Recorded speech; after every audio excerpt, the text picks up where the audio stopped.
नमस्कार, आप देख रहे हैं सवाल आपका और मैं हूं कायनात अंसारी।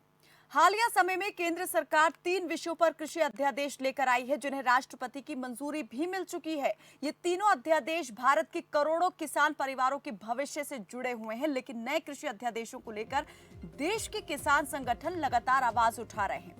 भारतीय किसान महासंघ का कहना है कि नए कृषि अध्यादेशों से किसानों का शोषण बढ़ेगा। केंद्र सरकार की कृषि से जुड़े ये 3 अध्यादेश जो हैं वो किसान विरोधी हैं और इसका विरोध अब सड़क पर भी दिखना शुरू हो चुका है। देश भर में किसानों ने अलग अलग जगह पर, अलग अलग राज्यों में ट्रैक्टर पर सवार होकर के अपना विरोध जाहिर किया है। नए कृषि अध्यादेश के विरोध में पंजाब, हरियाणा और राजस्थान के किसानों ने ट्रैक्टर पर प्रदर्शन किया है। किसान मजदूर समिति, अखिल भारतीय किसान सभा और किसान संघर्ष समिति के तत्वावधान में जगह जगह ये प्रदर्शन हुए।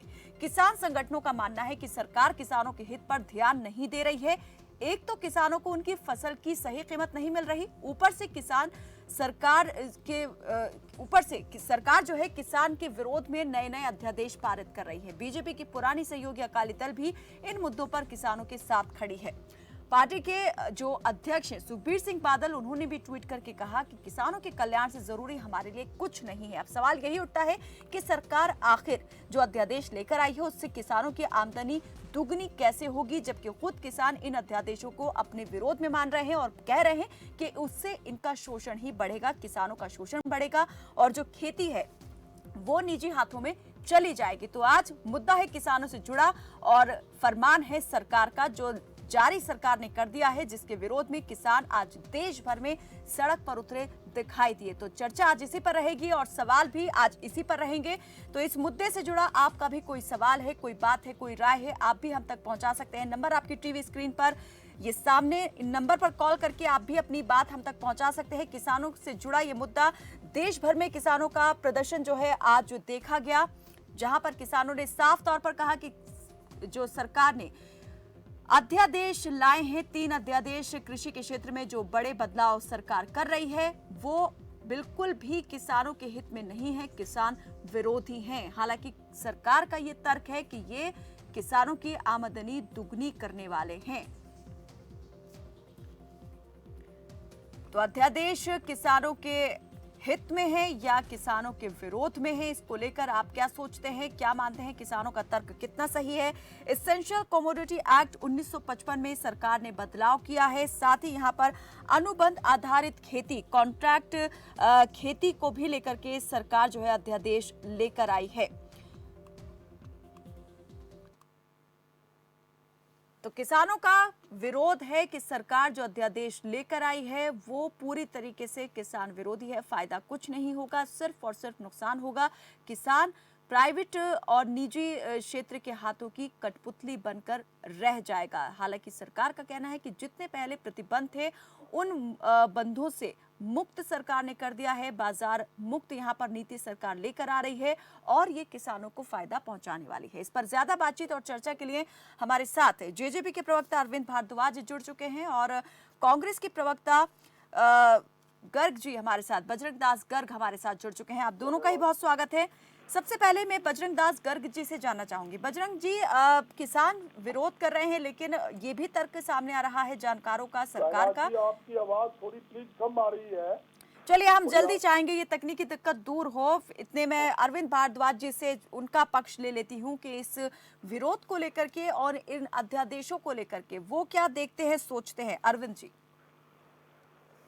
साइना जी, जो अध्यादेश जो सरकार की, केंद्र सरकार की ओर से लाए गए हैं, ये किसानों के फायदे में है। और रही बात विरोध प्रदर्शनों की, तो ये विपक्ष की आदत है, सरकार कोई भी अच्छा काम करे उसका विरोध वो लोग जरूर करते हैं।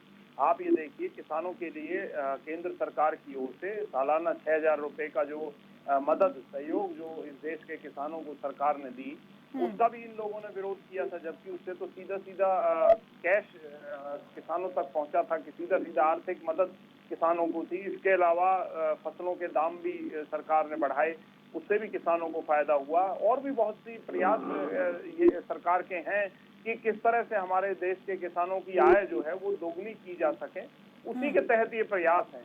अगर कोई किसान मंडी से बाहर भी अपनी अगर फसल बेचना चाहे और उसे उचित दाम मिलते हैं तो इसमें क्या बुराई है। अगर व्यापारी बाहर से खरीदना चाहे तो खरीद सकता है। तो ये ऐसे विरोध हैं जिनके पीछे कोई लेकिन इसेंशियल आधार। कमोडिटी एक्ट के तहत जो एक यहाँ पर सीमा निर्धारित की गई थी किसी भी व्यापारी के लिए या खरीदार के लिए कि एक निश्चित सीमा तक ही वो उत्पाद जो है किसान से खरीद सकते हैं ताकि जमाखोरी ना हो और काला बाजारी को बढ़ावा ना मिले, उसे अब बदल दिया गया है। वो जो एक सीमा थी वो खत्म कर दी गई है। तो इसके बाद किसानों का यही कहना है कि इससे जो शोषण है किसानों का भी बढ़ेगा, मार्केट में भी जमाखोरी वाली प्रवृत्ति जो है वो और तेज हो जाएगी। नहीं, किसानों का शोषण कैसे बढ़ेगा कायनात जी? अगर उनकी फसल बाहर मार्केट मंडी से बाहर अगर उन्हें कम दाम पर मिलती है तो वो मिनिमम रेट पर मंडी में बेच सकते हैं, उन्हें तो नुकसान ही नहीं है। अगर उन्हें मंडी से ज्यादा दाम अगर बाहर मिलते हैं तभी वो बेचेंगे, कम दाम पे वो क्यों जाएंगे? वरना तो वो एमएसपी पर मंडी में आकर बेच देंगे। इसलिए किसान को कोई नुकसान नहीं है, किसान को तो इससे फायदा होगा। और रही बात जो आप जमाखोरी की बात कर रहे हैं कि इससे जमाखोरी बढ़ेगी, तो ऐसा नहीं है, जमाखोरी बिल्कुल नहीं बढ़ेगी, बल्कि किसानों का फायदा होगा। किसानों की आय तभी बढ़ेगी जब उनकी फसल की कीमत किसान को ज्यादा मिले, उसका जो मेहताना है वो उसे पूरा मिले, तभी उसकी आय बढ़ेगी। और किसान की आय बढ़ाने के लिए सरकार का ये प्रयास है, इससे ज्यादा कुछ नहीं है। जो लोग विरोध कर रहे हैं वो छोटी छोटी कमियां ढूंढ कर निकाल कर बता रहे हैं कि इससे ये होगा वो होगा, जब ऐसा नहीं होगा।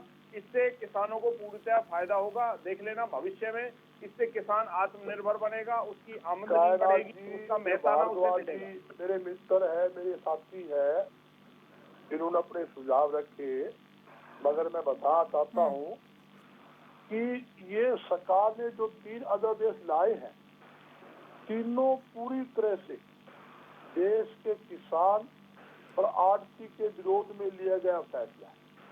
मैं पूरा स्पष्टीकरण करूंगा। स्थिति क्या है? सरकार ने अध्यादेश ला दिया, अनाज मंडी के अंदर और आप फसल बेचोगे तो आपके यहाँ मार्केट फीस लगेगी, और वही फसल मंडी के बाहर, गेट के बाहर आप बेचोगे या ओने कोटोने में बेचोगे या खेत में बेचोगे, गांव में बेचोगे, तो आपके ऊपर मार्केट फीस नहीं लेंगे। और दूसरा, जो बड़ी बड़ी कंपनियां हैं उनको इजाजत दे दी भाई गांवों के अंदर आप डायरेक्ट अनाज और सब्जी फल खरीद सकते हो, उस पर कोई मार्केट फीस देने की कोई जरूरत नहीं। इसमें क्या स्थिति आती है, बड़ी बड़ी जो कंपनियां हैं वो सीधे किसान से खेतों में जाकर अनाज का सौदा करेगी, सब्जी का सौदा औने पौने भाव में करेगी, किसान लूटेगा। और जब मंडी के अंदर फसल ही नहीं आएगी, मंडी सरकार ने काटी हुई है। मैं हरियाणा, पंजाब, राजस्थान का उदाहरण देता हूँ। जब हरियाणा सरकार ने हरियाणा मार्केटिंग बोर्ड बनाकर हरियाणा के अंदर मंडियां बना दी, मंडी काट दी, उसके अंदर दुकानें बोली करके या लाट करके आड़तियों को दे दी, आड़ती ने करोड़ों रुपए लागत लगाकर वो काम कर दिया। नहीं, आप अनाज की फसल बातें में काम नहीं, एक मिनट बजरंग दास जी, एक मिनट रुकिए। आपने जो बात बोली उसको आप जवाब दीजिए। आप फंस गए हैं, एक मिनट रुकिए। आपका दर्द क्या है? किसान की तकलीफ है या नहीं है? मतलब किसान से कोई लेना देना नहीं है। करोड़ों की जो दुकान है उसकी वसूली करनी है आपको किसान से। अगर किसान को 2 रुपए फालतू मिल जाए तो आपको तकलीफ है। किसान की जो आप बात कर रहे हो, किसान मैं उदाहरण देता हूँ। अभी नहीं रुकिए अरविंद जी, ले जाता हूँ डिबेट को। मैं इसकी बात का जवाब देता हूँ। उन्होंने बोला मैं जवाब देता हूँ। एक मिनट अरविंद जी होने दीजिए, बात ले लेते हैं, आपको भी मैं पूरा मौका दूंगी जी। किसान इस राज्य के अंदर लूट और पिट रहा है। किसान की आप भलाई की बात करते हो, जब आप औने पौने दाम के अंदर उसकी फसल अपने गांवों में खरीद दोगे तो वहाँ कैसे उसके पूरे दाम मिलेंगे? जहाँ सरसों की परचेज थी, किसान ने 3500 रुपए से लेकर 3700 रुपए तक अपनी सरसों बेची और मंडियों में 20-20 दिन तक बैठा रहा, उसकी सरकारी परचेज नहीं हुई। और वही सरकार के कहते मैं प्रूफ दे सकता हूँ, राजस्थान से सरसों मंगाकर, आपको भी पता है 3500 रुपए से लेकर 3700 चलिए खरीद कर ये आगे हम इस पर बात करेंगे। और अरविंद जी, आपका पक्ष में इस पर जरूर जानना चाहूंगी। बजरंग दास गर्ग जी जो बात यहाँ पर कह रहे हैं, एक दर्शक हमारे साथ जुड़े हैं। बजरंग जी किसान कहाँ कहाँ बचेगा बजरंग जी, किसान बजरंग को जी। जब बचेगा किसान की फसल MSP रेट के अंदर बिके, मंडी में बिके, और मंडी में अगर जब फसल आएगी। बजरंग जी आपकी बात पूरी लेंगे और अरविंद जी आपका पक्ष भी मैं लूंगी। एक दर्शक हमारे साथ जुड़ गए हैं, वो भी सवाल यहाँ पर करना चाहते हैं। सतपाल जुड़े हैं कैथल से। सतपाल स्वागत है आपका, पूछिए। और अपनी टीवी की आवाज को कम कर दें सतपाल। हेलो जी सतपाल जी, टीवी की आवाज को कम करें और अपना सवाल पूछें। सर जी, ये जो फसल का जो कह रहे हैं ना कि कोई कहीं बेचो। हेलो जी जी हम सुन पा रहे हैं जी, पूछिए। हाँ, जो ये फसलों में कह रहे हैं, जैसे बोल रहे हैं कि भाई कहीं बेचो और या गांव में बेचो, ये तो किसान के साथ खिलवाड़ है। जो बाहर के दूसरी स्टेटों से माल आएगा, जिस स्टेट में आएगा या जिस मंडी में आएगा, क्वालिटी के भाव वो उसको खरीदेंगे। वहाँ स्थानीय मंडी का जो किसान है वो उसकी फसल को पीटेंगे। फिर उसकी फसल का कौन जिम्मेवार होगा? भाई वो पैसे कहाँ से आएंगे? जैसे भी लोग मार लेते हैं इस सारे सेलरों वाले, कौन जिम्मेवार होगा किसान की फसल का? वो कहाँ बेचेगा, गांव में बेचेगा, किसके माध्यम से बेचेगा? अब तो आड़तियों का जो इनका कनेक्शन तोड़ रहे हैं बिल्कुल गलत है। गरीब आदमी जो किसान आड़तियों से पैसे लेकर के काम चलाता था, न तो सरकार देगी इतना कर्जा उसको, और ना वो कमा सकेगा, वो भूखा मरेगा। चलिए बहुत शुक्रिया जी सतपाल जी हमारे साथ कार्यक्रम में जुड़ने के लिए। धर्मपाल जी जो बात कही है 2 लाख ने सही कही है। अगर किसान की फसल मंडी के अंदर नहीं बिकेगी तो आप समझ लेना किसान लूटेगा और पिटेगा। चलिए अरविंद जी, फसल पौने दाम के अंदर गांवों में खरीदी जाएगी। मैं जवाब दे दूं अरविंद जी, चलिए बजरंग जी। बात पूरी सुन लीजिए। अगर आप अरे बोल लिया आपने, मत बोलिए। टेस्टी की बात करते हो तो आपने किसान की बजरंग जी जवाब मैं चाहती हूँ कि अरविंद जी जल्द से जल्द दे दें। बात तो हम कर ही रहे हैं, चर्चा हो ही रही है, आप सवाल भी पूछ रहे हैं, लेकिन दर्शकों की तरफ से जो सवाल आ रहे हैं वो लेना भी जरूरी है, उनका जवाब लेना भी जरूरी है। अरविंद जी मैं चाहूंगी जल्दी आप सवाल का जवाब दे दें, लेकिन एक और दर्शक इसी बीच हमारे साथ जुड़े हैं, मध्य प्रदेश से करीम जुड़े हैं। बहुत स्वागत है आपका, पूछिए सवाल। करीम जी अपनी टीवी की आवाज को कम कर दें। जी मैं दोनों नेताओं से जी हाँ, मैं इनसे दोनों प्रवक्ताओं से पूछना चाहता हूँ कि किसान कितना खुशहाल है इनके राज में, और अगर ये ठेकेदारी कर देंगे तो इनके ही लोग गन्ना मिल, शुगर मिल, शक्कर मिल चलाते हैं, इनके लोग मंडियां चलाते हैं, मंडियों में खरीदी इनके लोग करते हैं। और रही दूसरी बात, ये दोनों प्रवक्ता अपनी अपनी शक्ल, अपनी अपनी सेहत, अपनी अपनी हालत देख ले और किसान की हालत देखे, अपने बच्चों को खड़े करके देखे और किसान के बच्चों को खड़े करके देखे। किसान का इन्होंने कितना भला किया। ये बिल्कुल किसान का भला नहीं कर सकते हैं, और ठेकेदारी किसान की नहीं होना चाहिए, क्योंकि इन्हीं के लोग बैठे हैं खरीदी करने के लिए। आज शक्कर में गन्ना मिल का पैसा नहीं पेमेंट होता है इनका। ये खाद नहीं पहुंचा पाते हैं लोगों को, मुआवजा नहीं दे पाते हैं लोगों को। 4000, 2000, 1000 रुपए मुआवजा देते, इतना तो इनका कुत्ता खाता है। आप ये सही बोल रहे हैं। बहुत शुक्रिया करीम जी हमारे साथ जुड़ने के लिए। एक और दर्शक विक्रम सिंह हमारे साथ अम्बाला से जुड़े हैं। जी विक्रम जी बहुत स्वागत है आपका, पूछिए अपना सवाल। नमस्कार मैडम जी, नमस्कार सर को, दोनों को जी। जी मैडम जी, सरकार कितना निजीकरण करेगी? अगर आज मान लो मंडी का निजीकरण हो जाता है जो चल रहा है, ठीक है जी, एग्रीकल्चर करने के लिए, खेती करने के लिए ट्रैक्टर जरूरी है, डीजल का रेट कहाँ पे जा रहा है? किसान की फसल बेचने का टाइम आता है तो ये अपना रेट कम कर देते हैं, और सरकार हद करने पे आ रही है। सभी चीजों का निजीकरण करके भिखारी बनाएगी क्या सबको? एग्रीकल्चर की फसल अगर ठेके पे होगी मैडम जी तो अपना मन मर्जी चलेगी जी वहाँ पे, तो सरकार को कुछ नहीं है, नुकसान किसान को होना है। अभी गन्ने की फसल का इन्होंने भुगतान नहीं किया, 1 साल होने वाला है, दोबारा गन्ना मिल में जाने लायक हो रहा है। ये सरकार की बात करते हैं, सरकार का ये बारदवाजी, इनने कभी खुद खेती नहीं की होगी, इनको सिर्फ बातें आती हैं। क्या खाली लॉ बनाने से कुछ नहीं होता? हमारे मुख्यमंत्री जी भी कहते हैं कि इससे बेनिफिट हो गया, जिन चीजों को एक्सपीरियंस लाने से बेनिफिट होता है बोल रहे हैं। इनको इस बार आपके सामने सड़कों पे कितनी पब्लिक है, अगर ये परेशान ना होते सड़कों पे क्यों आएंगे।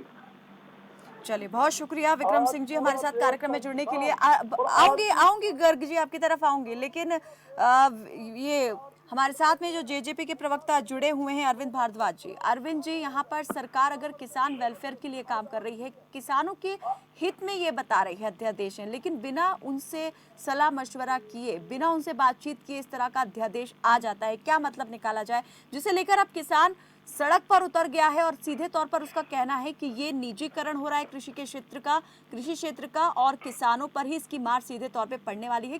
सरकार अपना पल्ला बचा रही है किसानों से। अरविंद जी। साइना जी, पहली बात तो ये कि विरोध प्रदर्शन जो लोग कर रहे हैं वो एक आम किसान नहीं है, वो या तो किसी विपक्षी पार्टी से जुड़े हुए हैं या किसी राजनीतिक संगठन से जुड़े हुए लोग हैं, वही विरोध प्रदर्शन कर रहे हैं, आम किसान नहीं है। दूसरी बात ये कि मैं एक उदाहरण देकर समझाना चाहूंगा, बजरंग दास जी की दिक्कत कुछ और है। इनके कांग्रेस के बड़े बड़े नेता हैं जो खुद आड़ती हैं, जो खुद बड़े बड़े व्यापारी हैं, बड़े बड़े ठेकेदार हैं, यही वो लोग हैं जो किसानों का खून चूस रहे हैं, किसानों को उनकी कीमत नहीं लेने देते, इसीलिए इन्हें दिक्कत है। एक मिनट सुन जाइए, मैं आपको गर्ग जी पूरी बात ले लेते हैं अरविंद जी की, उसके बाद आपको पूरा मौका मिलेगा। अपने बात आपने कही, बीच में नहीं बोले अरविंद जी। गर्ग जी, बजरंग दास जी, गर्ग जी, कांग्रेसियों के एक नाम बता दूंगा,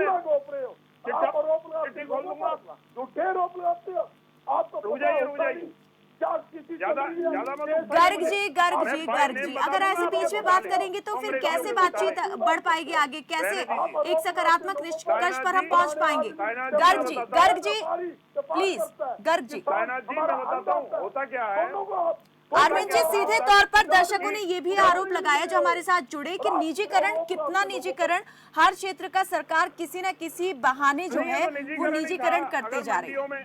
अगर मंडियों में भी अगर व्यापारी खरीद रहे हैं तो वो भी निजीकरण नहीं है, वो कोई सरकारी रेट पर खरीद होती है, पर खरीदता तो व्यापारी है, सरकार ने थोड़ी वो सब्जियां खरीदी। लेकिन अगर एमएसपी पर नहीं खरीदा जाता तो किसान कहाँ जाएगा? सरकार यहाँ पर एमएसपी पर ही होगी, ये पूरी की पूरी गारंटी नहीं ले रही है। साइना जी, इस ऑर्डिनेंस में कहीं ये नहीं है कि वो एमएसपी खत्म की गई है या मंडियों से परचेज नहीं होगी।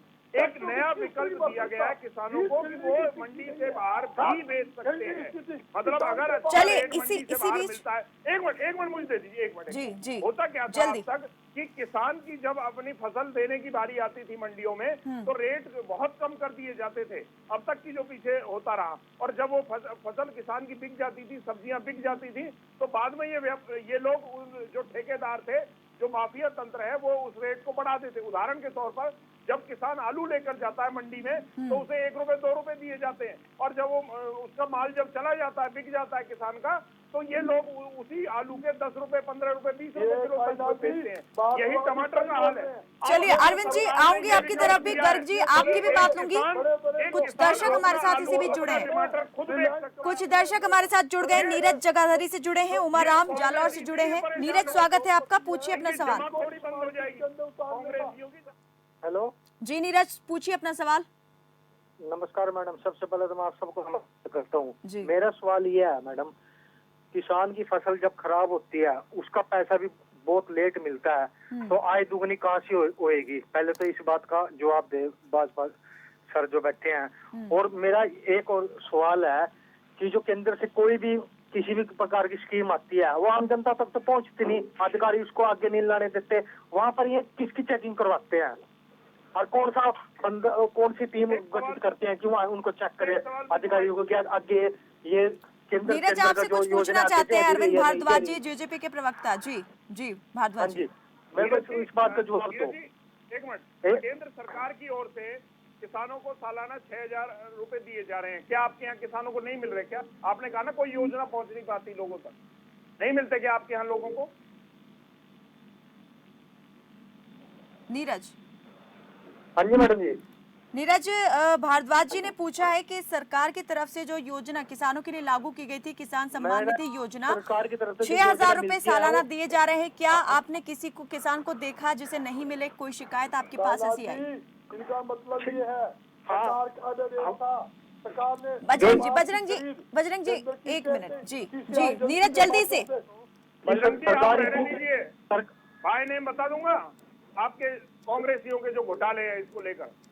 चलिए एक और दर्शक हमारे साथ जुड़े हैं, उमा राम जालौर से। उमा जी स्वागत है आपका, पूछिए। कांग्रेसियों का। हाँ जी मैडम जी पूछिए। हाँ, मैं बजरंग जी से पूछना चाहता हूँ कि केंद्र सरकार जी की जो किसान मानधन योजना के तहत जो 6,000 रुपए किसानों को मिल रहे हैं, लेकिन समस्या ये आ रही है कि आज लोग तो मेरे गांव में 50% लोगों के 2 ही किस्त आई है और न तो ऑब्जेक्शन कोई मैसेज आया न उनको सूचना मिली है। तो इसका कारण क्या है? क्यों नहीं राज्य सरकार या तो उसके प्रति गंभीर नहीं है, उनको डराने किसानों को देने नहीं चाहती है, या क्या मामला है? दो किस्तें आती है, पिछली 3 किस्तें नहीं आती है और रोक दी जाती है किसी कारण। 50% लोगों के पास में किस्तें आ जाती है। दूसरा मेरा सवाल ये है कि जो मुआवजा फसल खराब होने के 1 साल 2 साल बाद में मुआवजा मिलता, क्यों मिलता है? पहले क्यों नहीं मिलता? फसल तो उसी वक्त खराब हो जाती है कि दूसरी फसल बोने के लिए उनके पास में पैसा नहीं होगा। मेरी ये मांग है कि तुरंत मुआवजा तो दिया जाए। चलिए बहुत शुक्रिया उमा राम जी हमारे साथ कार्यक्रम में जुड़ने के लिए। अभी आपने पूछा अरविंद जी कि जो सरकार की तरफ से 6,000 रुपए सालाना किसानों को दिया जा रहा है, क्या वो मिल रहा है या नहीं? तो आपने एक दर्शक जो हमारे साथ जुड़े जालौर से, उनकी जुबानी सुन भी लिया कि किस तरीके से योजना आगे बढ़ रही है और बीच बीच में किस तरह से गैप, एक लंबा अंतराल जो है उसमें आ रहा है, नहीं मिल पा रही जानकारी भी कि पैसे क्यों नहीं आ रहे। लेकिन किसानों के लिए सरकार योजनाएं भले ही बना रही हो, लेकिन सवाल उस पर उठना भी शुरू हो चुके हैं। साइना जी देखिए, जहाँ तक मेरा अंदाजा है, ये जो अभी बात कर रहे थे वो हमारे स्टेट के नहीं है, किसी और प्रदेश से हैं। अभी भारद्वाज जी आपने यही कहा ना, एक दर्शक ने आपसे यही पूछा, केंद्र जो योजनाएं बनाता है कई जगह पर पूरी ठीक तरीके से धरातल पर नहीं उतरती हैं, लेकिन उस बारे में कोई जानकारी ना प्रशासन की ओर से ली जाती है, ना शिकायत करने के बावजूद सरकार उसका कोई होश लेती है। कायनात जी किसी दूसरे प्रदेश की तो मुझे जानकारी नहीं है, पर हरियाणा प्रदेश के बारे में बता दूं कि हमारे यहाँ जो ये सम्मान निधि जो दी जाती है किसानों को प्रधानमंत्री जी के द्वारा, वो हमारे लेकिन चलिए अरविंद जी, इस प्रदेश की बात आप कर रहे हैं, हरियाणा की बात कर रहे हैं, लेकिन हरियाणा में भी किसान उतरे सड़क पर इन अध्यादेशों के विरोध में जो सरकार लेकर आई है। यहाँ पर क्यों उतरे? अगर आप ये भी कह रहे हैं कि सरकार किसानों के हित के बारे में सोच रही है, योजनाएं भी लागू कर रही है उन्हें सहायता देने के लिए, लेकिन क्या कारण है फिर वही किसान सरकार के ऊपर अगले उसके कदम पर भरोसा नहीं कर रहा? नहीं, ये तो योजना लागू होगी, जैसे लोगों तक इसकी पूरी जानकारी पहुंचेगी, विरोध करना छोड़िए, लोग इसका समर्थन करेंगे और बिल्कुल कर भी रहे हैं किसान। तो ये तो राजनीतिक संगठनों से जुड़े हुए लोग हैं जिन्हें विपक्ष के लोग दबाव बनाकर प्रदर्शन कराते हैं, इससे ज्यादा नहीं है। ये संगठन के लोग हैं। आप ये देखिए, आम किसान नहीं है इनमें। आम किसान जाकर पता कीजिए, आम किसान मैं बताता हूँ फायदे में ही रहेगा। आज ये स्थिति है कि जो इन मंडियों में जो किसान जाता है उसे उसकी कीमत नहीं मिलती, पर अगर वही किसान किसी हाईवे पर जाकर एक दुकान लगा ले और अपनी सब्जी खुद बेचना शुरू कर दे तो कई गुना ज्यादा कीमत वो ले लेता है। ये मंडियों में जब जाते हैं तो कुछ ऐसा एक माफिया तंत्र काम कर रहा है पीछे से, जो लोग बहुत औने पौने दाम में सब्जियां खरीदते हैं और उसके बाद कई गुना जाकर जो तो आप मानते हैं किस तरह से 10 रुपए में खरीदा जाता है, बंधन मुक्त व्यापार देने से, बाजार देने से ये माफिया राज खत्म हो जाएगा? मैं एक बात पूछना जी गर्ग जी जल्दी से, मेरे पास वक्त बहुत कम है। कांग्रेसियों ने एक ऐसा माफिया तंत्र हरियाणा कर दिया था कि जो किसान को उसकी कीमत मिलने नहीं दे रहा था। गर्ग जी जल्दी से अपनी बात रखिए, मेरे पास वक्त बहुत कम है। जी एक सवाल का जवाब दे दीजिए। 3 स्टेट की मंडियां, हरियाणा, पंजाब, राजस्थान, तीनों में आज हड़ताल थी। उसके अलावा जितने किसान संगठन है, भारतीय किसान यूनियन गैर राजनीतिक संगठन है जिसको सरकार हर मीटिंग के अंदर बुलाता है, और जितने भी किसान संगठन थे आज सड़कों पे है। आज अब किसी किसान से पता कर लीजिए कि आज क्या स्थिति किसान की है। मैं किसी की आलोचना करने का आदमी नहीं हूँ। अच्छा काम करेगी, चलिए स्वागत करेंगे। चलिए जल्दी से अरविंद जी, मेरे पास वक्त बहुत कम है, इस चर्चा को यही समाप्त करना होगा, ओवर हो गया है टाइम। बर्बाद करने। चलिए अरविंद जी जल्दी से बात रखिए अपनी फटाफट। जी चलिए बहुत बहुत शुक्रिया आप सभी मेहमानों का, दोनों ही मेहमानों का हमारे साथ इस चर्चा में जुड़ने के लिए। तो केंद्र सरकार की ओर से जो कृषि को लेकर के 3 अध्यादेश लाए गए हैं, देश भर में किसान उसे किसान विरोधी बता रहे हैं। ट्रैक्टर पर बैठ करके किसानों ने इन अध्यादेशों के विरोध में प्रदर्शन भी किया है। सवाल भी उठाया कि जब संसद का सत्र नहीं चल रहा तो आखिर ऐसी कौन सी जरूरत आन पड़ी थी, इमरजेंसी आन पड़ी थी कि सरकार को ताबड़तोड़ ये अध्यादेश लाने पड़े, जबकि किसान संगठनों से ही इस बारे में कोई विचार विमर्श नहीं किया गया और सरकार से इन अध्यादेश को वापस लेने की मांग भी की गई है। हालांकि राष्ट्रपति की ओर से इन अध्यादेशों को मंजूरी मिल चुकी है। देखने वाली बात यह होगी कि किसानों के इस प्रदर्शन को देखते हुए, इस विरोध को देखते हुए क्या केंद्र सरकार इस पर पुनः विचार करेगी या नहीं। फिलहाल के लिए मेरे साथ बस इतना ही। आप देखते रहिए खबर फास्ट। नमस्कार।